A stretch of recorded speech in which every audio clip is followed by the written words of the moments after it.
জাতীয় গাদ্দার পার্টি, সেটা হলো ইরশাদ চাচার পার্টি। এখন কোন পার্টি আপনারা শুনে নেন।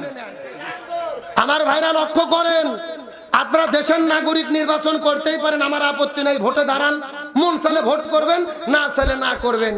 কিন্তু 26টি আসনে আমাদেরকে বিজয়ের গ্যারান্টি দিতে হবে, তাছাড়া ভোট করব না। এই বাটপারি পাচ্ছেন কোথায়? এই গাদ্দারি পাচ্ছেন কোথায়? এই বাংলাদেশের ইরশাদ চাচা বিদায় নিয়ে চলে গেছে। শোনেন, তিনি অনেক ভালো ভালো কাজ করেছে।